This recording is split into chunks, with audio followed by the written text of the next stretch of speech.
So many different kinds of people, so many stories to be told, so many ways to say I love you. Good evening, good morning, and good night. I am Thomas Jones. I'm here with Greg Blaze. Greg, introduce yourself. Hello. My name is Greg Blaze, obviously, as Tom introduced me. One of Tom's friend and college roommate. And hopefully I'll let Tom lead off with the introduction, but hopefully you guys will be along for the ride, and hopefully you'll enjoy what we have to talk about. Yeah, Greg and I, we were in college together. We both went to St. Lawrence University, which is in upstate New York. Pretty much as north as you can get. The closest city to us was Ottawa, Ontario. Greg and I were both growers. We're both avid fans of whiskey and bourbon and beer. We both thought it'd be really important just to get some different voices out there in today's world. So, Greg, I couldn't help but notice that you had some sort of alcohol there. What is that? Yes, I do. Tonight, this is Monkey Shoulder. I don't know. This is a blended malt Scotch whiskey, Speyside, and I'm gonna pour myself a little bit for this show, and hopefully by the end of it, I'm not plastered.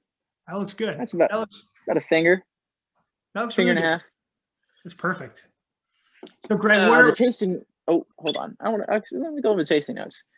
Inspired by Malt Man's craft, whiskey Monkey Shoulder has been created using Speyside's finest single malt whiskeys, resulting in a rich blended malt of exceptional smoothness. The taste is mellow vanilla with spicy hints.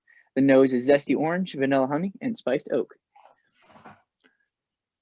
What is it you taste when you drink it?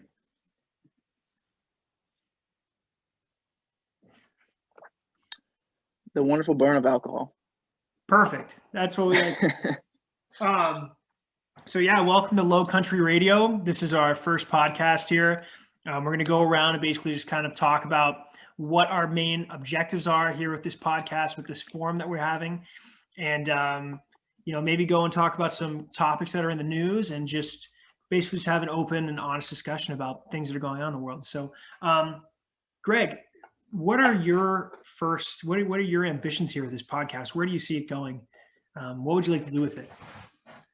I don't know. First and foremost, I have high hopes for it, but I just want it to be just a talk between us. I don't care if anyone even listens to it. It's about just having the ability to have these conversations with other people, and being tolerant of others' opinions, and trying to hear them out. Part of what I think is broken down in society, like currently. And doesn't mean it can't be fixed, but it's the lack of willingness of trying to see the other person's point of view, and at least respecting them, even when you disagree with them.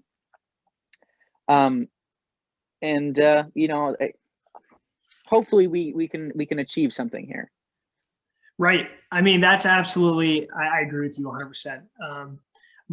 How I can see this going, and how I'd love in a million years, how I would love to see it is.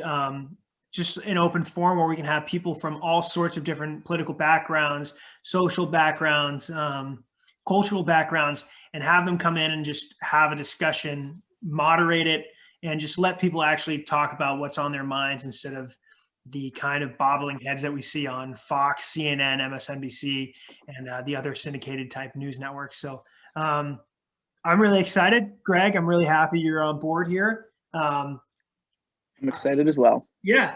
Okay. So obviously this is a pretty big week. We're recording here on the 1st of January. I mean, first month, January, 27th day of it. Any big news that happens this month, Greg? Anything in particular? Oh, it's been a busy month. I mean, new president. So we gotta our 4 years ahead of us, seeing as to how that goes. Hopefully, we're led in the right direction, and hopefully it's a net positive for the country. We'll see how it goes. In terms of it seems to be a very heavily executive order kind of administration so far. Right. 15, right? Nothing. Quite a large number. I don't know the exact count, but it's quite a large. And I know that there's been some disagreement over the usefulness of these particular executive orders. And today's news actually is a very interesting thing happened with I believe it was AMC, GameStop, and I think Sears or Kohl's or something like that. Yeah, a bunch of people on Reddit and on Wall Street Bets decided that they didn't like the way that the large corporations. I haven't read too deeply into this, but my understanding is that these Wall Street Bet people on Reddit were decided that they wanted to basically stick it to the people that were decided that they were going to short these stocks. Right. And someone lost a lot of money, and some people have gained a lot of money, and the trading was halted, which is interesting. I mean, it seems like the FCC very heavily favors these large financial institutions, whereas all these private buyers, or excuse me, public buyers, the general public, they don't really favor them. So we'll see how it plays out. Next few days are gonna be kind of interesting. I think it's a little humorous in a way. I like sticking it to the man just a little bit. Oh, I do too. From my understanding, it was a lot of people off that Reddit subreddit. And those of you who might not know what Reddit is, it's a platform where people can basically just go and create their own small communities, and they discuss their own topics and ideas, and they just kind of create their own internet groups of people who have like-minded opinions. So this one called Bet Wall Street, is that it, Greg? It's Wall Street Bets. Wall Street Bets. They went and they decided, you know what, we're going to stick it to these hedge fund managers, and we're basically going to put all of our money into GameStop, and we're going to inflate the price of the stock astronomically while all these other people are trying to short it. Kind of interesting what a group of people can do. And you're watching, I mean, it's like $4 billion these hedge funds are losing, which is insane. I don't even know how many people are on that subreddit, but I've heard that from this like sort of viral campaign, a lot of people are getting on that app Robinhood, and they're going in and they're buying GameStop and AMC and Kohl's, and it's become a total, and this is a technical term, gong show of stock market today. So it's kind of cool. We've never really seen Reddit mobilize in this way. We've seen like Facebook with the Arab Spring and Twitter for the Arab Spring. We haven't really seen Reddit do it like this yet. So this is really interesting. This is kind of the first one of these this year, is 2021, our first kind of internet stick it to the world type thing. So I enjoy it. It feels pretty good, honestly. Not really sure what the long-term repercussions of this. They may not be good. People with their retirement incomes typically have it with these large hedge funds, right? And so it may not be, overall a great thing. People that have invested in these stocks, they're probably some people might walk away with quite a bit of money. But otherwise, it's, cards are still being played. We'll see how the hand ended up. But it does feel it's kind of a little bit of like a catharsis. It's like finally we have the power kind of mentality. And my prediction is that actually, in fact, the Wall Street Bets will be banned off of Reddit. Reddit has recently, and along with other large social media companies, has had a pattern of getting rid of problematic, as they would refer to it, subreddits, as they're called. Right. And I think that this will see the hammer drop from federal institutions. And I think they'll be banned off I think they'll be banned off Reddit. So this is actually a great segue here for something that I thought we could talk about. Obviously, big tech, as we'll call them, they've been going left and mainly right, censoring communities online and apps and basically entire user platforms. They've been banning these people for violations against their terms of agreement, just strictly off of political political views, quote unquote, hate speech, all these type of things. Do you think that now with a more left-leaning federal government that we're going to be seeing a lot more censorship coming from not only big tech, but from the federal government censoring internet communities? I have one problem with the question. You said a left-leaning government. I don't think that the government is necessarily, left-leaning, right-leaning. They have their own agenda.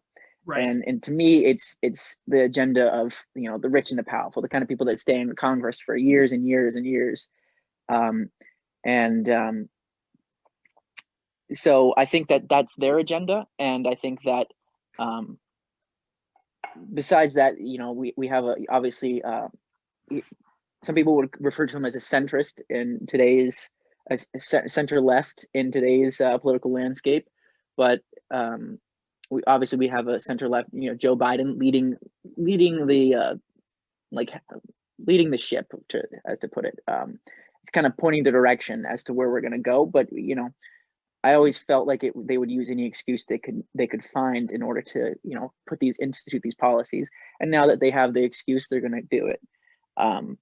But I do believe that we are going to see a lot more censorship. But I think we're going to see the rise of alternative tech, alt tech, as people are calling it. It's going to be interesting. There's going to be quite an opportunity for people to create new platforms, as you saw with Gab is becoming a big one. Parler was a big one. They got pulled by Amazon Web Services, but I've heard that they're going to be back by the end of the month. So we'll see how that goes. And obviously you have the former president created the office of the former president.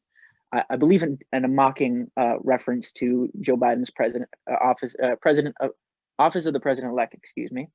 And he's going to want a way of spreading his message. So it's likely that one of these alternative tech platforms will pick up him as one of their main users. And he had quite a bit of draw, to Twitter. Twitter's stock actually dropped a little bit after they banned him. I believe it has gone back up just a little bit. I haven't quite checked that recently, but they did lose. His value to the company was estimated around $2 billion.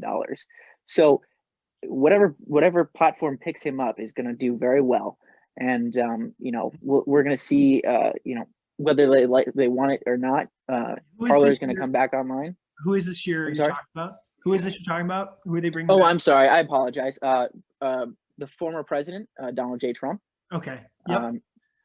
Yes, and he's got quite a following, and I don't think that he's got a personality that people kind of are drawn towards, and I don't think that his movement is necessarily going to go anywhere. It may. People are hoping that it goes away. Obviously, with the Congress and everything like that, they seem to be trying their best to stomp it out. They're trying to impeach him at the moment. Though I believe that Rand Paul called for a tabling of the charges due to the constitutionality. That only had 55 votes against it, which means that that signals essentially that there's only 55 votes that will vote to impeach, if that. So it seems like that if they move forward with it, it's not going to happen. And we'll see how it goes, but I think he's not going to go anywhere. And I don't think he is going to go quietly into the sweet night. He did, in my opinion, and I'm a big fan of Viva Fry and Robert Barnes. Go check out their show on YouTube. It's Viva Fry. They did have a comment about the fact that Trump kind of ended in a whimper in a way. He didn't end on a strong note, and I think that has something to do with the backlash from the January 6th protesting, or as some like to call it, domestic terrorism. Mm-hmm. I'm not going to go that far, because domestic terrorism is, to me, it's like it's bombing a federal building, like was done in the you know, 70s or 80s. I can't remember which. They bombed one of the legislative office buildings. That is terrorism to me. You know, Timothy McVeigh bombing in Oklahoma City, that's terrorism. You know, people getting angry and going into a building, not terrorism, not a good idea per se, but not really terrorism. So this is kind that's of my opinion. Yeah, for sure. This is like such an interesting topic because we've kind of watched social media transform here in the past 10 years. In like 2010, I always like to see things, especially as like a guy who loves history. I like to see what's going on and then compare the past, right? So obviously the Arab Spring and the use of Facebook and Twitter in order to, you know, organize, communicate, and create entire violent, nonviolent movements in these Arab countries to overthrow governments, not to simply go and march onto a building, but to entirely overthrow a government. Death, violence, the whole 9 yards, all of this is based off social media. And at that point, the big tech had no issues watching entire nations fall on their platform. There's no deplatforming at the time. And even in the Ukraine, when that was all happening, there was violence and there was protests, there were Molotov cocktails. And at that point, they were going up against the Russians, another government, right? Here in the United States, where it's actually on their home turf, we don't even have insurrection. We have moms on Facebook sharing Republican-style memes, and we have people organizing on smaller, more like centralized groups like Parler. It's kind of interesting how they can see that they have this tool. Social media has been such a good tool in order to organize and communicate thoughts and ideas that I think they're going, okay, we can use this tool with, you know, the protests that went on earlier this summer. We can use this tool for the Black Lives Matter, all these other type of, you know, all these other type of protests and important values nonetheless. Totally fine. But when those cause violence and those cause hate and those cause death on a larger scale, it's fine. But when it's someone who's against their ideology and someone who's against what they think, and it's not even violence, it's simply vandalism, large scale federal vandalism. That's all it is. They go and they entirely shut down everything. So obviously social media is powerful, and it makes me begin to think that I don't think we should allow these liberal, no issues with that, but these left-winged nerds in Silicon Valley dictate these major tools in our society. I think that there needs to be some sort of government reform, and this is coming from a libertarian. I think the government needs to step in and say, here's the deal. You are now utility. You are like electric, gas, water. You are a utility for the people. You cause people to get jobs. You have people get rent, homes, cars, families, relationships. You are a utility. You cannot be politically swayed either way. If you say one thing goes, that goes for everyone. And I'm a little worried that that's not what's going to happen. I can see it going the entirely other way, that this is now going to become a megaphone for certain type of ideas. And a lot of these young-minded people, a lot of these people in their teens are just going to have to absorb them because that's where all their friends are. And they have to see these ideas coming at them from left and right. It might be being used as a tool of indoctrination. I don't know. And this is me, and I'm not even a Republican. I'm a centrist, and I'm just watching this all happen and sit back. But I've seen how powerful these tools are, and obviously the CEOs at Twitter and Facebook and Instagram, they can see this happen, right? So the question is now, what can be done in order to stop these people from their political biases and censorship, really? Well, it's a really interesting question, and it comes down to 230. But I want to circle back to the mention of the Arab Spring. In my opinion, the reason why they kind of let that happen was because it was U.S. foreign policy. We were egging that on in a way, and a lot of good it did us. Gaddafi died, and Libya is a mess now. Very bad, very, very bad guy, but you can't just go off half-cocked. You need someone to replace him, a strong leader. Hopefully a fair leader, but that doesn't kill his own people. But now we're seeing a rise in terrorism in the areas, formation of ISIS, and big deal. They gained a lot of power, and thankfully they're not as much of a threat anymore, but it was U.S. foreign policy, and I think that's why back in the Arab Spring it was allowed to go on that way, as well as the fact that they didn't, Twitter, Facebook, they're kind of new to that, and they hadn't realized that they had that power yet. Right. I don't think that their intentions at that point had gotten that far, because the rise of some people refer to it as MAGA. I know some people refer to it as like a populist movement, but the rise of this is entirely different because that's in the home turf, and right. I believe that it's a threat to some of these people, that the powers that be, and whether rightful or not, it does threaten the status quo, and I think that without a severe large change to the interpretation of Section 230, I think this is going to continue this way. However, a clever move would be use Section 230 against them. So in that case, creating a right-wing platform, it's difficult. You can't just create a new internet for your MAGA movement. This is very I have an issue with the concept of left-wing platforms and right-wing platforms, and that's true. What I can see those becoming are echo chambers, right? And people that's what they are themselves up, right? Most of them are. You go on 4chan, you go on /poll. There were some pretty normal people on there, and now they're Nazis, right? Like now they've been indoctrinated. These people are not like me calling someone a Nazi. These people are actual. A lot of them are actually Nazis. You know what I mean? So I think that it's also a little bit of trolling. I think there's definitely some layers of humor there, some irony in there, but there are some real Nazis on that. There are definitely some real Nazis on there, but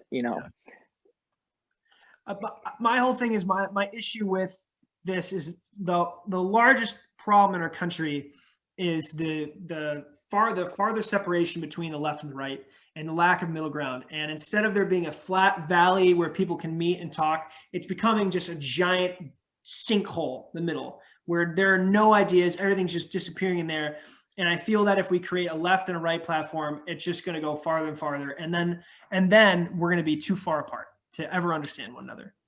Yeah, it's one of those things. It's the I can't quite remember the name for it, but it's the acceptable dialogue. And recently, the acceptable dialogue has been, I don't want to say the words, but a form of organized conflict that happens within a state, a state being a nation. I don't want to say those words because I don't want to get flagged for anything, but that has actually, that's become a more and more, it's been thrown around more and more. And hopefully it does not get to that point, because that's very bad. Do not want that.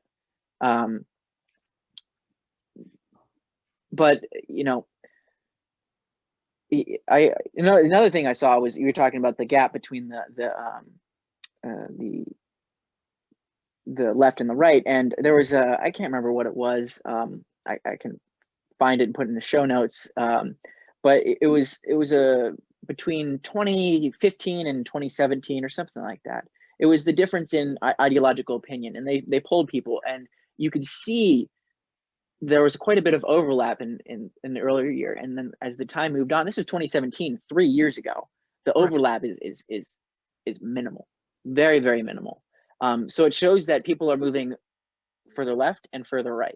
Yeah. And that's not really good for the country. I think that people getting in their echo chambers, not willing to talk to other people, not willing to temper their opinions with other people's experience, and approaching it in the wrong way, approaching it with an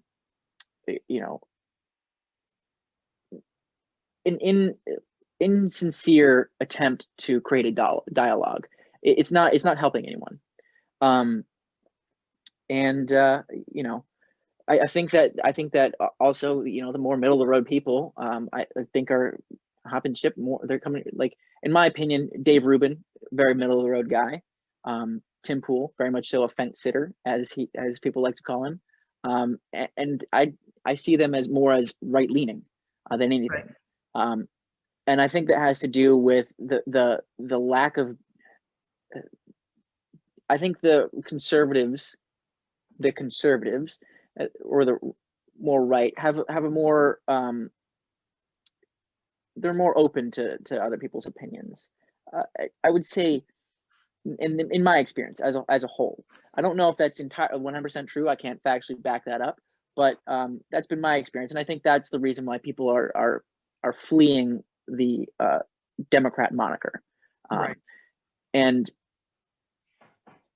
or becoming independents. I think we need more independence in this country, quite frankly, because straight ticket obviously hasn't done us anything, because there are Democrats that are very much so for the establishment power, and there are Republicans that are very much so for this establishment power. And you look at it, we had a chance of getting $2,000 checks, our tax money back to us, and they decided, no, we can't do that.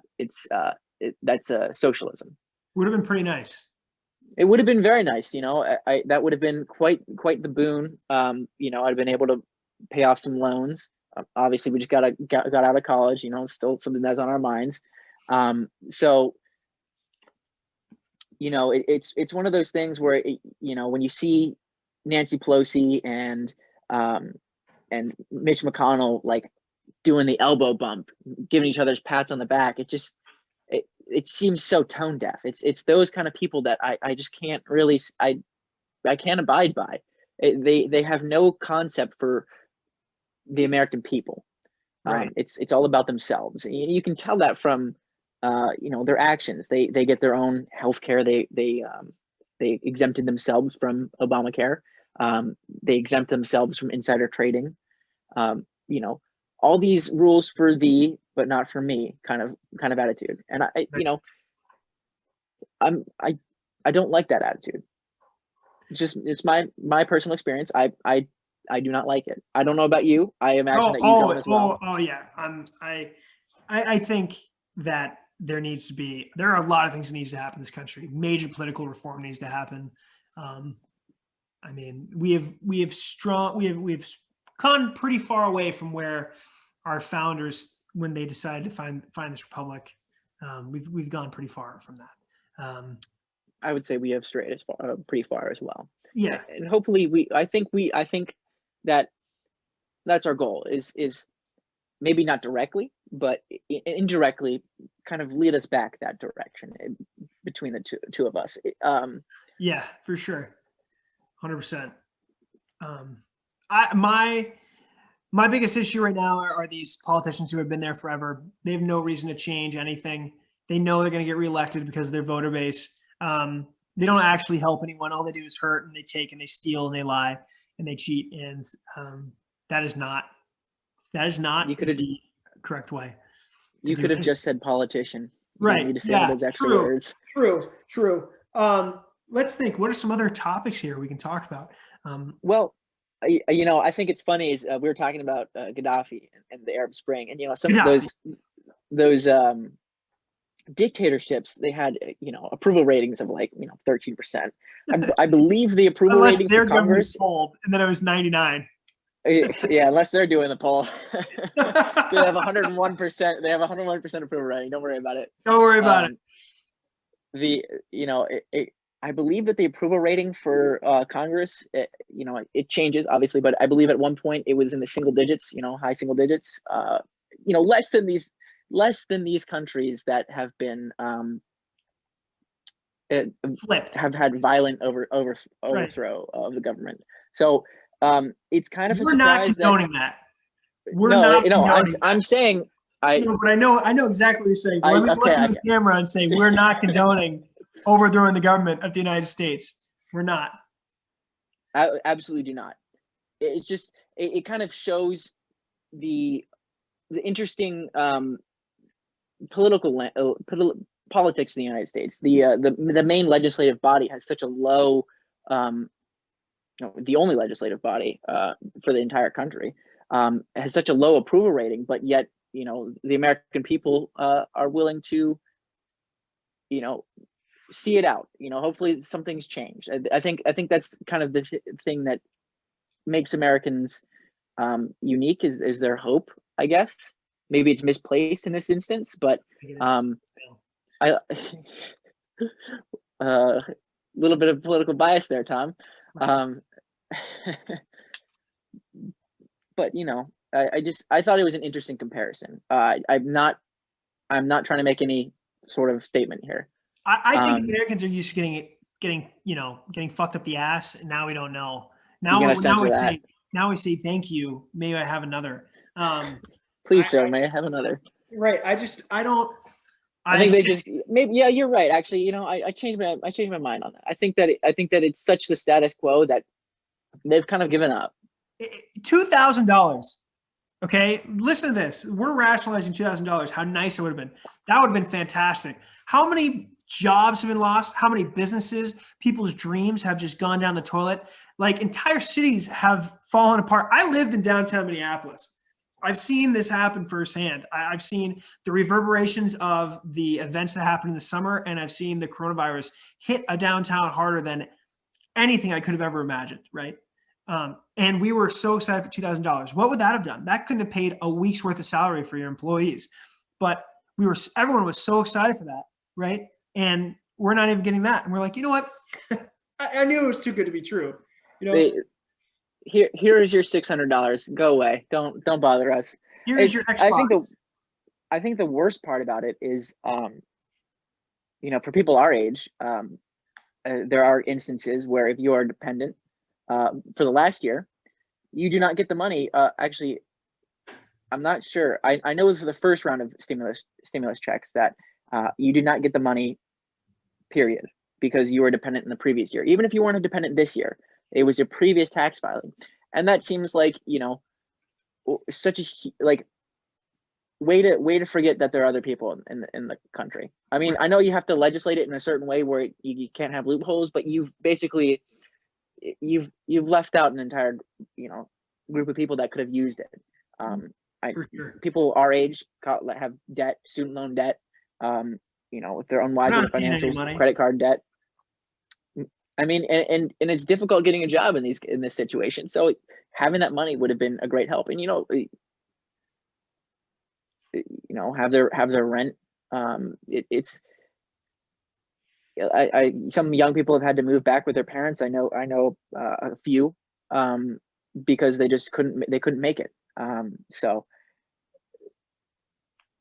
that's my view of it. It's sad, quite frankly, because they forget about people. They don't care about people.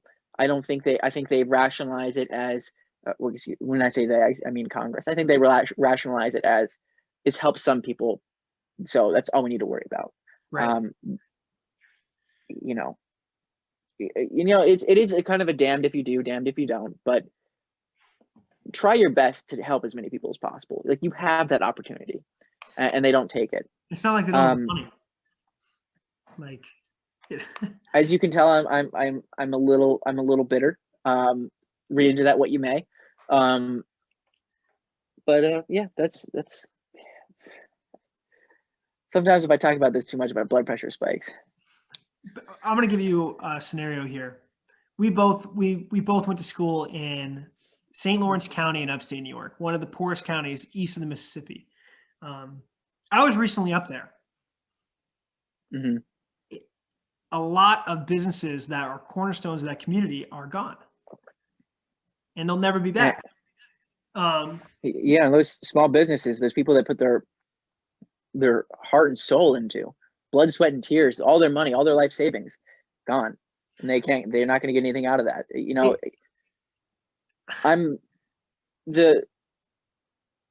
I don't want to get us in trouble, but I'm surprised that there is as little unrest as there is. Oh, for sure. 100%. There's desperate people out there, and when you create desperate people, you create a bad situation. Right. Don't ever corner something. Don't ever corner an animal. Don't ever corner a person. Yep. It's not a good idea. So that's my takeaway from this whole thing. What do we got going on in the world of sports? Change it from a little lighter topic. Oh, okay. All right. I've got one that's going on today. So there's a league called the National Women's Hockey League. And it's actually, and I know this is such an odd topic for me to talk about, but it's news right now. Okay. And it kind of has something to do with what we're talking about with free speech and all this sort of stuff. So the National Women's Hockey League is a combination of themselves and another smaller league, the PWAHL, something like that. And it's basically full of U.S. Olympians, D1 athletes, and the top women hockey players in the world, both Canada, the United States mainly, okay? They're on Twitch. Canada and the United States is the world, yes. Yeah. So they're on Twitch. Twitch is a streaming service where people are able to upload things and people can come and flock and comment and watch, and you generate money through ad revenue. So that is where they are. They had max, I think, for their Stanley Cup, their version of Stanley Cup should be the Super Bowl for them. They had probably around 35,000 people watching, which is not a whole lot. Not really. Well, for is this this is created new? It's new, but brand new. I had no idea about it. I think that's, my first impression is that's larger than I would have expected. Fine. Barstool Sports. Okay. The CEO, the CFO, and the COO are all women. Did you know that? No, I did not know that. They're all women, and they run probably the largest and the greatest sports media company in the world. That started off from a small newspaper that the founder Dave Portnoy bought for $10,000, and now it has turned into $150 million, almost going into $1 billion company. Okay. They're going up there. They're making so much money. They're all over the place. You can't go on social media without seeing Barstool Sports nowadays. Okay.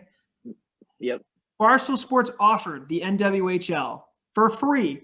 We will promote your thing. We will even become a platform for you to stream your service. We will promote you on all of our sites. Everything. We'll have players come in, do interviews. We just want to promote women's hockey. We want to promote women's sports.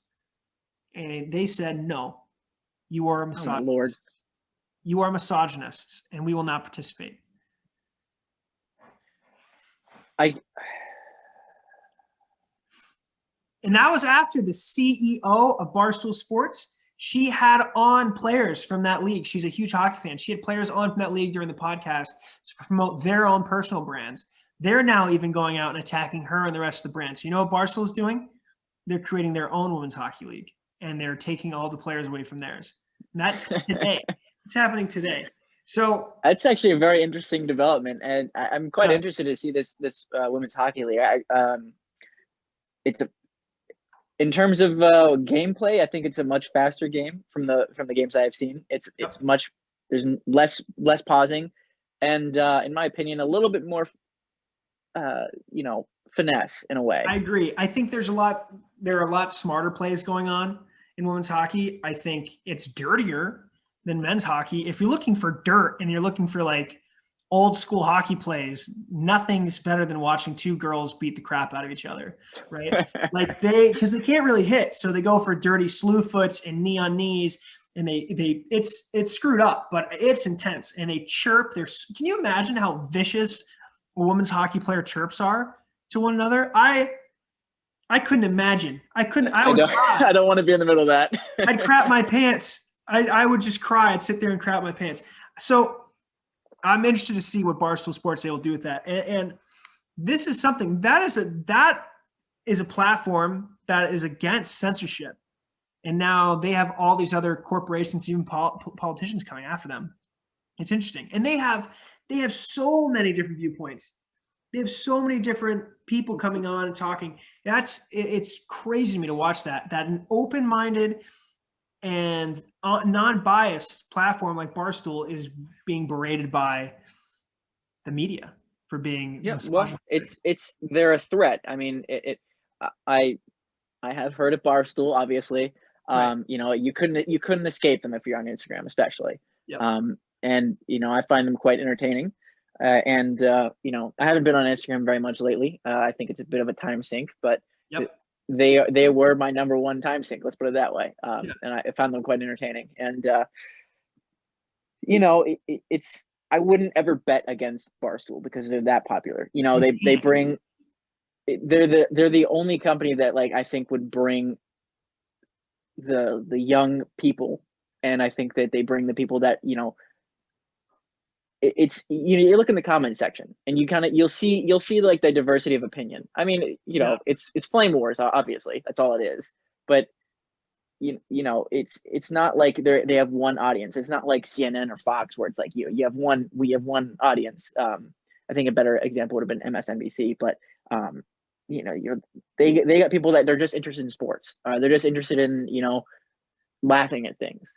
And that spans the political spectrum, and betting against them is stupid. Have you seen? Okay, here's a fun thing about them. You know what the number one women's podcast in the world is?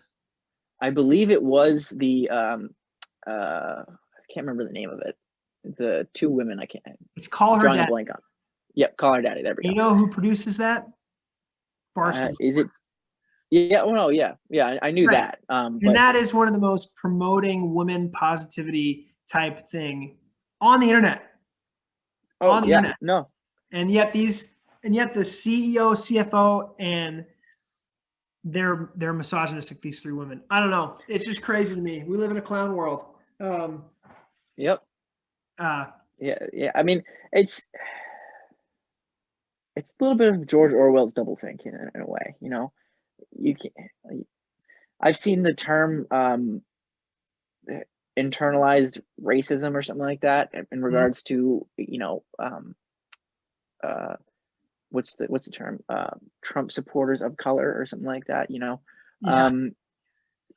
It's ludicrous on its face. It's like it reminds me of the Dave Chappelle skit. The Klansman. I mean, the Black Klansman? The Black Klansman, yep. And it's absurd in that way, but everyone seems to be taking it seriously. So I think I feel almost as if I'm on the outside of the joke, and everyone's laughing, and I just don't get it. So it's one of those things. Anything else in the world of sports? NHL's on, NBA's on. Okay, we can talk about Tom Brady. Yep, I was throwing that out there, hoping you'd get it. Okay, you're our sports guy. Whoa. Even I knew about this. Like, first off, the TB12 method, that's his workout regimen. I don't know what it is, but it has to work. The guy just took the mediocre Tampa Bay Buccaneers and has brought them to the promised land. Here they are in the Super Bowl going against Patty Mahomes. I don't know who's going to win. I would like to see Tom Brady win. I think that'd be so Schadenfreude, which is the German word for that is the German word for enjoying someone else's pain, and only the Germans would have a word for that. They have a word for everything. Yeah, it's always descriptive. Schadenfreude. That would be absolute Schadenfreude. That's what that would be. Some German person is going to find this video and they're going to say, you're pronouncing that wrong. Yeah, you're pronouncing that dog wrong. But I would love to watch TB. What is it? 7 Super Bowls now? Okay, here's a stat.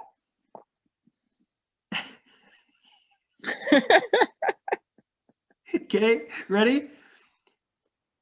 If you were to watch Super Bowl in the past 20 years and throw it on, 50% of the time Tom Brady would be on it. Good Lord. 30, he's been in 13, no, or maybe it's 30%, either 13 and 30 of all Super Bowls. I think 13 would be more accurate. I think 13, yeah. That's insane. That is absurd. That's absurd. But how many Super Bowls has he been in?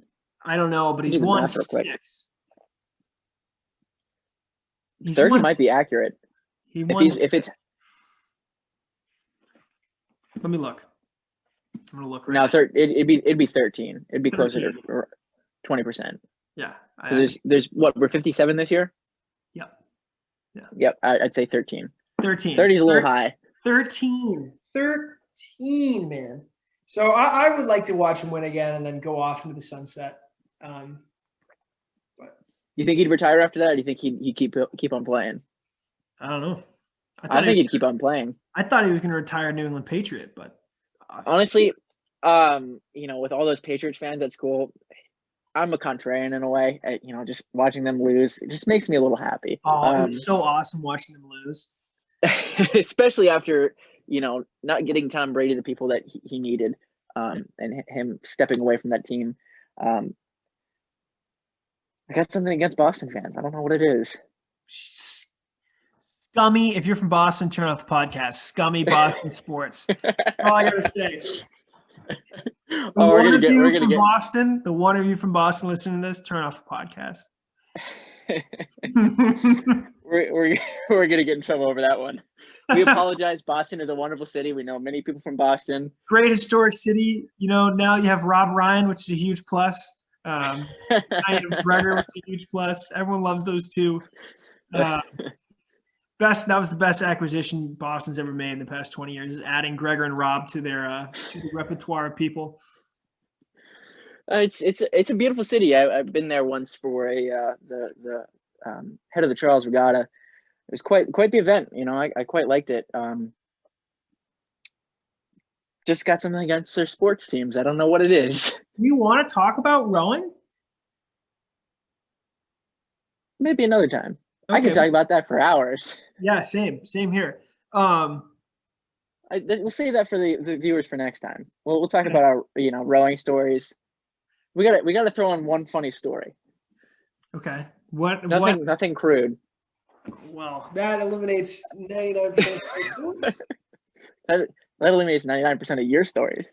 Hi, Mom and Dad. 1993 Toyota pickup, rear-wheel drive, very low to the ground. Very very often gets get offered money straight up for it from. I hate to seem a little too prejudiced, but very clearly Mexican day laborers. It's a very very excellent truck for that kind of work. They offer. No, I'm not even kidding. It's in very good condition. Maybe we should cut that. We should cut that. No, we're not cutting that. That's staying. All right, tell the story. And people are at the edge of their seat want to know what you do with this truck. I can tell you, I've driven that truck around and I've received several offers for it before. Straight up cash. And How much it's several thousand, let's put it that way. Pesos? I hope not. I've turned them down anyways because it's a sentimental truck. We've had it since before my brother was born. My brother is 27 years old, 26, 27. I can't remember. I only remember my own birthday. And I drove it up to school for my senior spring, and you know what you do with the truck. Even if it's a tiny one, you always have your friends in the back. Yep. Driving places, and we had this place called just down the street called Chilette's, and by this time we're all 21, so this is 100% above board. Can't get ourselves in trouble for this one, and so we decide that we're going to do something called the Beerlin wall, right? Tell us the what idea the of concept. this. Yeah. Okay. The idea of this is that you create a giant wall of beer, and you have to drink your way through it as a kind of homage to the Berlin Wall, and the idea is that drinking will set you free. Let's just say people were set free. And so we have this place called Chilette's. It's a rundown little shack that has near the railroad. Near the railroad, people would often go. It has the recycling center built into the right next door in this crummy old parking lot, and it was a popular spot for these college students to pick up their booze.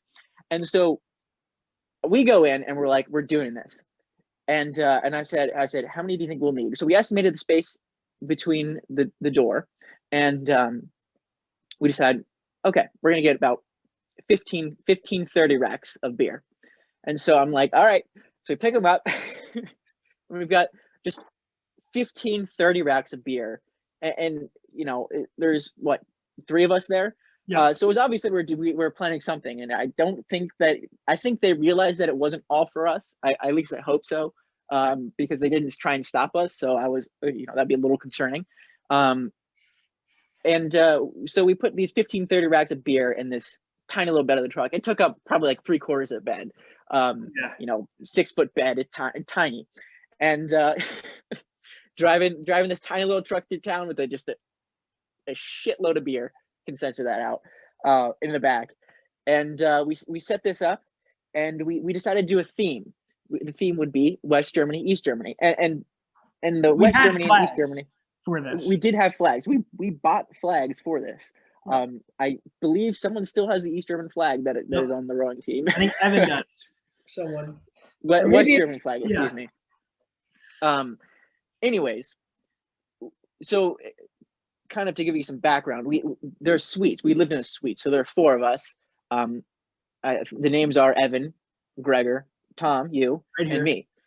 And we lived in a suite together, and there were some guys next door that we knew that had been on the run team previously. And we decided, hey, during one of the fire alarms, we decided there's a fire door in between us. And we decided it'd be a great idea if we could just pass right through here, and it would make things going to the laundry room easier for everyone. We could go to the trash room easier. It was a mutually beneficial, situation. And as schools don't particularly like having fun, especially when it has to do with fire doors. So we had kept this open. We had taped it open so it couldn't close. Yep. I believe it was taped. And brick too, because it was a heavy door. It's a very heavy door. It's fire resistant. Not the brightest move if we had ever gotten to a fire, but I rationalized that as if ever got into a fire, and I would just make sure that the door would actually close afterwards. But burning down that crappy building wouldn't have been the worst thing, as long as everyone survived. Right. That building was terrible, though. Still is terrible. Still is terrible. They're planning on renovating it, but I have my doubts. I do too.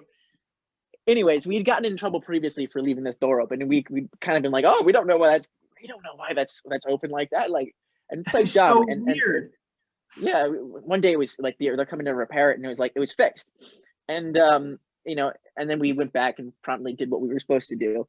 So anyways, we you can take the rest of this. So we have these cases of beer, and this fire door separates 2 suites. Both suites have 4 guys in it, and we build the wall, and it goes up to about head high. And I think they also 10 feet taller. Yeah, 10 feet taller. And no one could get through that wall. It was an impenetrable wall. And you know what? Big, beautiful wall. Yeah, it was a big, beautiful wall. Anyways, so we invited our friends, and then that other suite, they invited their friends. And we kind of made it be like there are 2 separate parties. You got your beer from this communal quote unquote wall, which we had spray painted all this graffiti on it to make it look authentic and whatnot. And I believe it was drinking will set you free. Was on one of them. Yep, absolutely. And basically we probably had at one point probably 50, 60 people in these 2 suites at one point. And I would say more than that. More than that, for sure. But the beer was gone way faster than we could have thought. And once that wall fell, it was as if Disco and Levi jeans had entered East Germany. It was incredible. It was the whole party, just it doubled in size, obviously, naturally. But I don't remember a whole lot from that night, but I'm sure that means it was a good night. But I remember that. I remember that night quite well because I was the one that fronted all the money for that, and I was making sure I didn't lose that much money. It was quite a bit for someone that doesn't have an income to spend on beer. So, like having kind of like putting my card in $250 on beer. It's like it's a little soul crushing, but we what is it? West Germany dressed in white shirts, and then the East Germany dressed it as like USA and everything like that. Fantastic time. I loved it. Great time. We had one of our I would refer to him as a hype man. Hype man. He'll go unnamed. He created these wonderful posters that for us, and it placed them around campus and sent them to people. And so quite a few people that I hadn't actually seen before decided to show up to that party. It was quite nice. Yeah, it was really brought the community together. Yeah, it was an interesting group for sure. It was pretty good. It's pretty good. But yeah, that was awesome. I think that would be really fun if we brought on former classmates at the end of the show and talked about good college stories at the end every time. That would be fantastic. Yeah. I think that'd be that'd be awesome. That'd be such a great move. I think that would be like, have them be like, okay, here, we're going to add you to the Zoom call at this time. Come on in. We'll say a story. But that was fantastic. But that was a lot of fun. Honestly, I quite liked that. That was a good time. I had the whole podcast was a good time. I think that's a great. Oh, sorry for those edits. For those of you that were watching, if you're listening to us on podcast, but we're still figuring this out, and we had some stories to tell. We were kind of communicating with one another in the background. But that is it for this week. Had a fantastic time talking to you, and it went better than I could have hoped, and I had a lot of fun. I have a talkative streak, as you know, some people may know. Yeah. And you know, I think this quite satisfies it. And you know, I'm looking forward to next week. Let's put it that way. Yeah, same here. Thanks a lot, guys, for everyone listening. This has been Lowcountry Radio with Greg Blaze and Thomas Jones. Thanks a lot. Hope you guys have a good rest of your day wherever you are. Good night. Good night.